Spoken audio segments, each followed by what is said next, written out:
It's been a very Dungeons & Dragons focused month on PopCross Studios so far, and hopefully that's gotten people very hyped for today's episode, where I take a whole bunch of the awesome submitted artwork from the community, that's Dungeons & Dragons focused this month, and redraw it on this channel in my style. And of course, as always, there were hundreds and hundreds of fantastic submissions. I'm so excited to redraw a bunch of these. And of course, at the end, as I've been doing, I'll go over some honorable mentions of ones that I really loved and just didn't get around to drawing. But even outside of that, everyone who submitted should be very proud. There were so many cool submissions. I'm glad I get to show off some of your work on here today. So let's jump right into the very first redraw.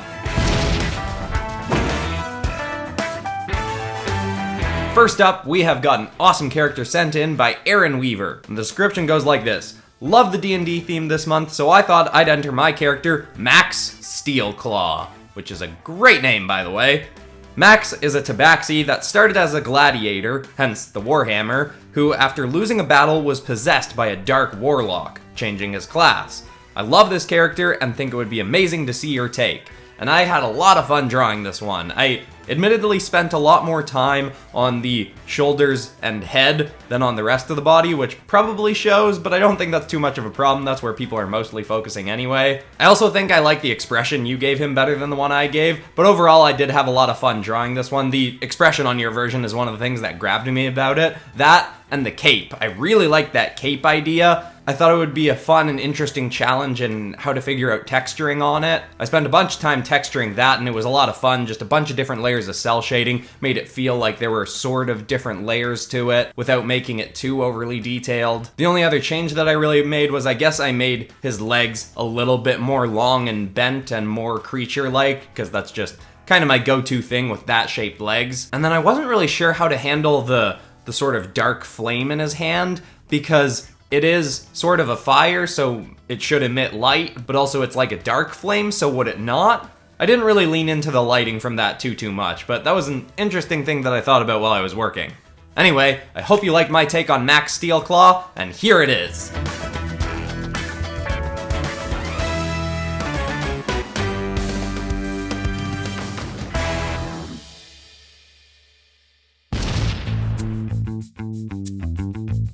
The next character comes to us from Scylla_2015, and here's the description. This is my fantasy character, Scylla. She is a sorceress/warrior of an underwater nation that I don't have a name for yet. I hope you like it, and I really do like it. I thought it was really cool and a fun idea. The character's cute, but also a bit tough looking. I like that staff, and I just love the idea of the sort of jellyfish tentacles and I don't know, under goop, whatever you call that part that flows under a jellyfish, being on a character. And I also thought it would be an interesting challenge trying to tackle this character, because I've started doing more line work in my characters lately, but with this one, because a lot of the upper part of the body is supposed to be very smooth looking, there wasn't too many places where I could do any kind of detailing and line work. I would have to go back to doing all of the details in the shadows. And of course, because it's a kind of fishy, smooth underwater character, I could add a bunch of little glimps and gleams and shiny bits to make it look more,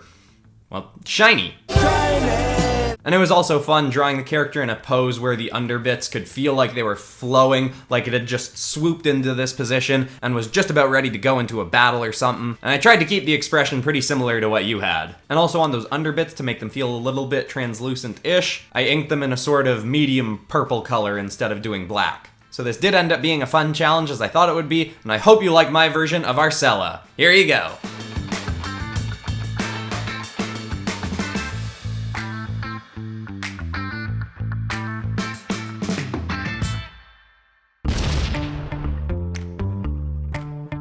Next up, we've got an awesome submission sent in from Galaxy Girl, and the description is, "This is my Tiefling Fighter. She uses a rapier and a shield." Nice simple description, but then on the actual image sent in, there's also some other stats in there. The character's got a crossbow as well. I didn't end up working that in. For anyone that doesn't know or isn't super into D&D, a tiefling is a part human character with some kind of demonic ancestry to them. So usually they're a bit devilly looking, have horns and a tail. I love on the tail that you sent that it's got like a poofy fluff on the end. I thought that was fun. It's a nice fun contrast with this character, because tieflings have demonic backgrounds, but this character was very cute and pink and had some fluff to them. I just love the idea of taking the core idea of a character and just putting a bunch of elements of, you know, the opposite of what's normal for them into the mix.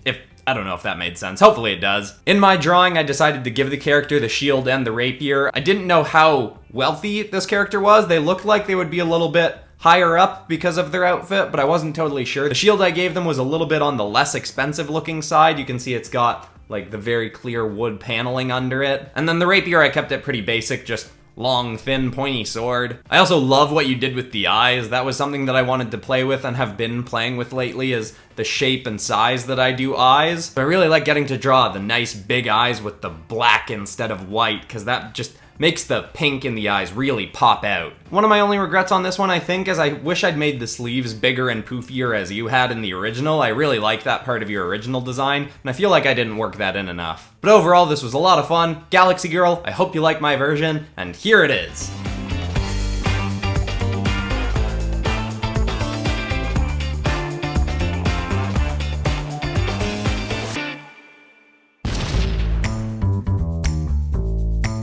Zini, sorry, whichever way you say it.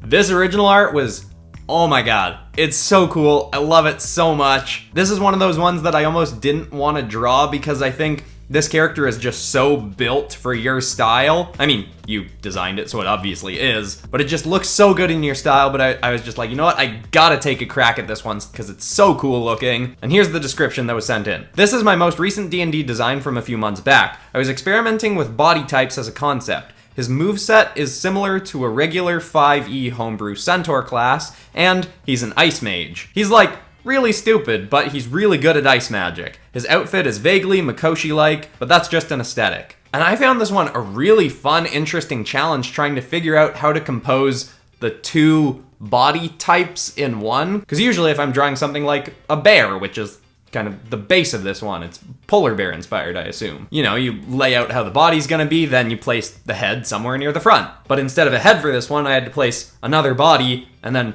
two more arms, and then a head.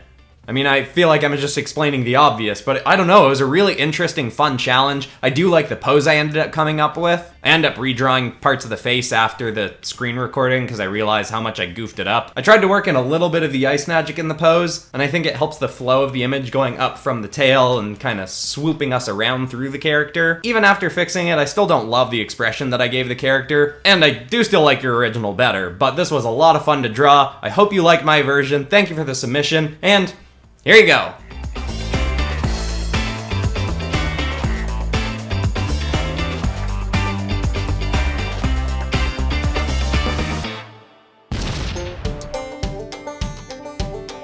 Now we've got a submission from Dale or Trashman Draws on Instagram. And I love the layout of this drawing. I see a lot of people at conventions do that kind of rectangular background with a bit of a textured pattern into it. And I really like the color palette on this one, but I'm realizing that I haven't read out the description yet, so here it is. Here is my character for D&D. He is an elf warrior type person who is kooky, who likes to drink, and smokes to help cope with his many stressful battles. But he smiles to give hope to the people around him. He is truly a great warrior. And besides the color palette, one of the things that drew me to this one was I really like when a character's got their eyes kind of in shadow. And a lot of the time when I tend to draw that, I always give the character a bit of glow to their eyes so it really pops out through the darkness. But I like that you didn't have the eyes glowing through, they were just obscured, making the character look a little bit more mysterious and cool. So I was like, alright, I'm gonna do that as well. Also, I think I've done this in the past with a character that was submitted that was smoking. I decided to draw him flicking the cigarette away, and in my headcanon, this is the point where the character has decided to give up smoking. Also, I just do kind of think that's a cool pose when someone's kind of flicking something away, and this guy's got like kind of a smirky expression, so I thought, that kind of worked well. I really like the weapon you gave him. I think I ended up making it look a little bit more like a fire axe than like a scythe. But regardless, this was a fun one to draw. I like the nice simple design, and it was a really fun color palette to work with. So Dale or Trashman Draws, I hope you like my version. Here it is.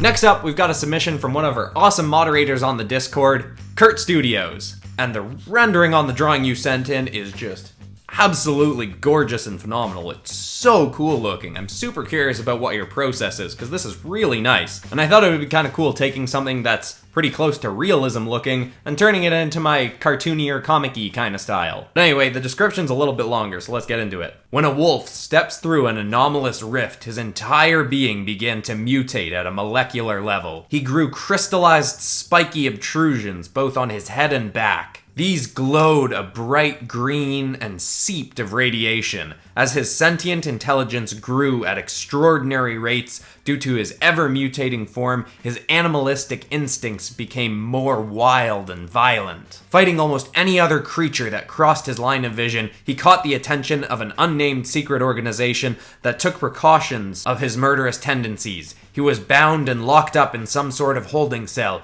yet somehow with no defining features that could be determined. I definitely would not want to come up against this thing in D&D. I mean, actually, you know what, I probably would because it's kind of cool looking, but I could picture it taking down my team pretty easily, depending on what its stats would be. Anyway, Kurt Studios, this was an awesome submission. I hope you like it in my style, and here it is.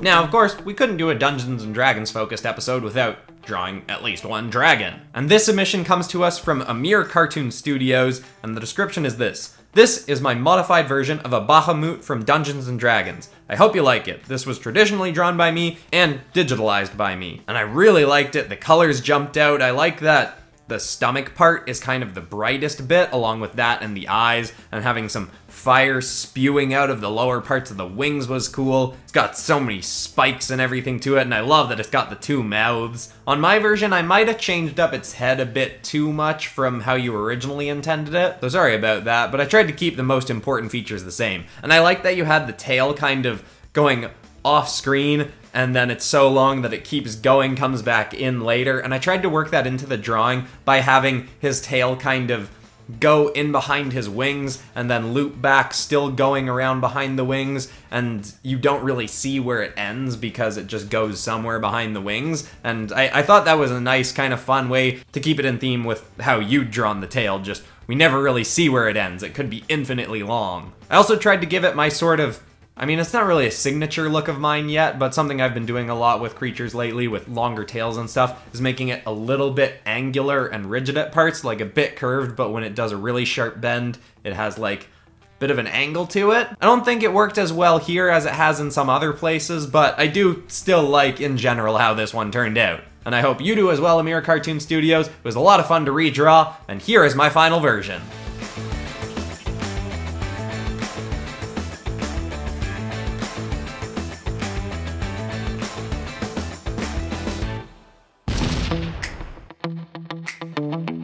Last but certainly not least for today's redraw episode, we've got a submission from Mirrors to Eyes, and it's another longer description, so I'll get right into it.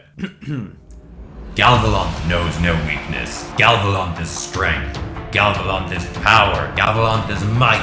Galvalant is eternal. Sorry folks, he's been having a day. Galvalanth used to be a human named Robert Hammerwhacker, but after this whole thing with an apocalypse, a resurrected god, the eating of the god's liver, and stealing a piece of its weapon to create the greatsword you see him with now, well, he's feeling a bit testy. The god liver he devoured in the form of a quick battlefield pate was that of Groomsh, the patron orc god of orc stuff. It turned him into a partial orc and gave him some nifty powers, like that left hand of his. Looks awfully red and possibly immolative, doesn't it? The hand of the burning brand marks anyone he touches and doesn't kill them, but gives them burning glyphs. He mostly goes around whacking, burning, slicifying anyone he comes across that doesn't consider him the Ubermensch. So much fun, I really liked the design and that drew me in, and that description just really sold me on it. It was super fun and goofy. I love that he's got armor on his legs but not on his upper torso. Like he's just like, I don't care, you're not gonna beat me by hitting me here. That sword with the eyes is just really freaky and cool. I kinda wish on my version I'd done a little bit more with that. Admittedly, after I finished this one, I also added a few extra details because I felt like I hadn't done quite enough with it. But overall, this was a lot of fun to redraw in my style. Awesome job with the drawing and description. and I hope you like my version of Galvan.